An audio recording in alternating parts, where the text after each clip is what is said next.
The search for a new police chief in Aurora is restarting all over again. It was narrowed down to 3, then 1 dropped out, then another, leading them to just start it all over again. Now, news reporter John Glasgow joins us live from outside the Aurora Police Department. And John, this decision comes after some people in Aurora expressed concerns over the finalists. Absolutely, Corey. The search was narrowed down to 3 white men, even after they brought in an outside firm to help specialize in finding candidates of diversity. One of the candidates, as you mentioned, dropped out very early on in the process. The other 2 finalists were introduced to the community just last week, where members from Aurora spoke out about the lack of diversity within the city and its department here. The 2 finalists who visited Aurora were Scott Ebner, retired lieutenant colonel and deputy superintendent of administration for the New Jersey State Police. And David Franklin was the other one from the Albuquerque Police Department. He was chief of staff there. Now, Franklin withdrew his application after Aurora's 3-day selection process. The city manager could have gone with Ebner, but also put him before city council for a vote. Instead, the city's scrapping this process altogether. The city says that the focus of the search was to bring in more equity to help lead the police department after it faced allegations of racism, brutality, and mistrust. So the first time around, there were 21 applicants, and a third of them were women or people of color. Now the city doesn't know whether or not they're going to go back to that group. The other option is they look for new candidates, but right now the process is still undetermined. The city has not said what it's going to do, only that they're going to reevaluate the steps going forward in hiring a new police chief. All right, so what happens now in the interim with this position?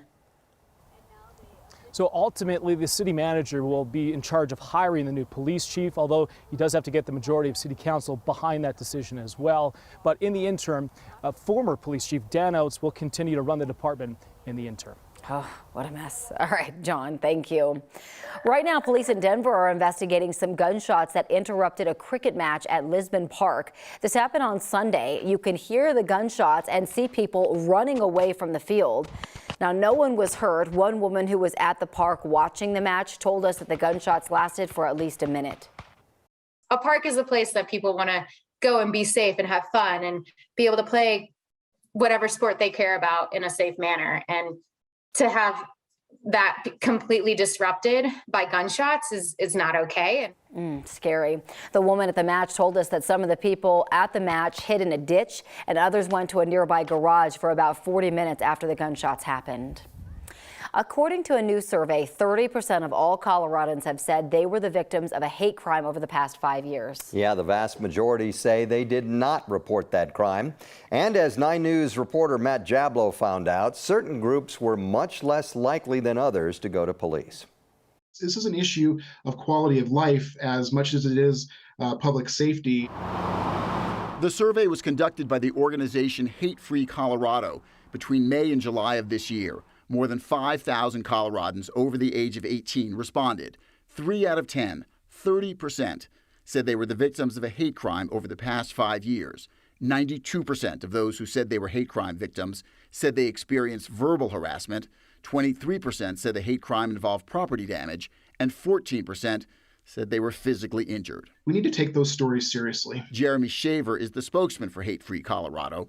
He says another troubling aspect of the survey is that 82% of the respondents who said they were the victim of a hate crime did not report it to police. Many of the communities that are most frequently targeted with hate crimes are the ones that also have the lowest levels of trust and confidence in law enforcement right now. According to the survey, certain people reported hate crimes to police less than others. Specifically, those who said they were targeted due to their sexual orientation, those who identified as Jewish, and those who identified as Asian. The result of this survey validates a lot of the stories that we are hearing from the community. Harry Buddha-Siddhartha is executive director of the Asian Pacific Development Center in Aurora. There are a lot of reasons why people from the Asian community are often reluctant to report hate crimes.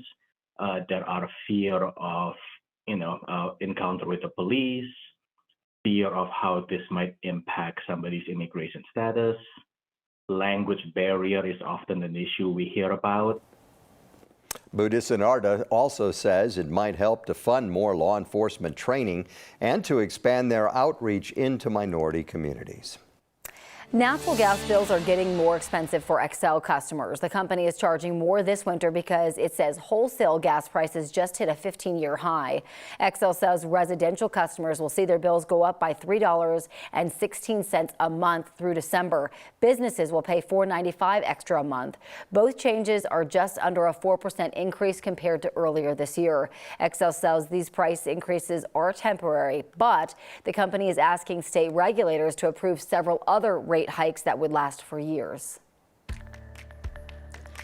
And one thing you want to know about the weather, or the stats that we're seeing, and that is going for a high of 68 degrees today. That's a little bit below the normal high of 71 degrees, but the record high 86 from 1997 and the record low 20 from 1969.